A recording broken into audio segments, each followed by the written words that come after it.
a Rita Serrano foi tirada ali do cargo de presidente da Caixa Econômica Federal, vários perfis, tanto da direita quanto da esquerda, passaram a criticar o governo e certamente com razão. Até porque a gente sabe que para que a gente consiga ter um país mais sério, como muita gente planeja aí, a gente não pode estar cedendo a algumas pressões promovidas ali por grupos políticos antagônicos, tampouco estar cedendo a chantagens feitas por figuras que têm uma relação histórica com o processo de corrupção nos seus estados de origem, supostamente. Só que para que a gente possa promover até mesmo a crítica, a gente precisa, no mínimo, ser responsável. E essa responsabilidade inclui apresentar para você, que é do povo, qual que é o cenário político brasileiro hoje, depois da eleição de 2022. Eu vou mostrar para vocês algumas informações técnicas aqui que podem ter sofrido alteração de outubro para cá, mas só para que a gente traga vocês para o mundo real e a gente pare com essa discussão, às vezes sem sentido nas redes sociais, como dependesse basicamente de um presidente ou de um congresso ou do próprio ministro do STF, dependendo da situação que se envolve ali, apertar um botão dizendo que ele tem o poder para fazer tudo ou apertar o outro botão para dizer que ele tem o poder de não fazer tudo. Existe um ordenamento jurídico no Brasil,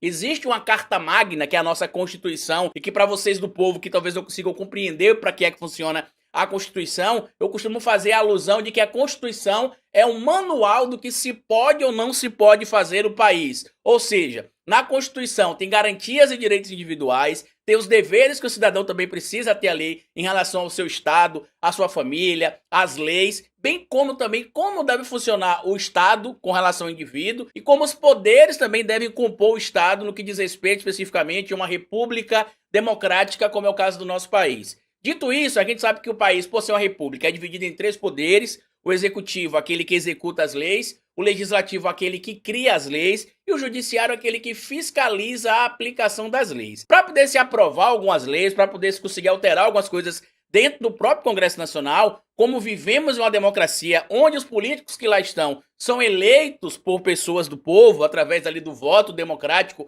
representativo, para que se tenha qualquer tipo de aprovação de um projeto de lei dentro do Congresso Nacional ou de uma PEC, se precisa ter votações. E essas votações trazem lá o voto que o parlamentar vai trazer de acordo com supostamente a sua base eleitoral. Mas vamos tentar explicar ponto a ponto para não ficar muita informação e a gente ter um mínimo aqui, um ponto de partida para sair. Eu vou começar esse vídeo trazendo informação que foi publicada no site da CNN Brasil, falando ali sobre a demissão da Rita Serrano, da presidência da Caixa Econômica Federal, que já adianto para vocês, assim como grande parte do povo brasileiro, eu também estou revoltado com essa saída, e a única solução para que o governo deixe de estar cedendo coisas para chantagens de presidente da Câmara dos Deputados, para chantagem de presidente do Senado Federal, para chantagens de grupos políticos antagônicos, é o processo de politização do povo. Mas vamos começar logo aqui da matéria da CNN Brasil para que a gente possa compreender melhor tudo o que está acontecendo. Governo demite presidente da Caixa Econômica Federal para nomear aliado de Lira. Para o lugar de Rita Serrano, o governo federal nomeará o economista Carlos Antônio Vieira Fernandes, que é um aliado do Arthur Lira. Inclusive, a gente tem acompanhado nos últimos dias que a empresa também do filho do Arthur Lira tem fechado contratos com o governo federal desde a gestão passada,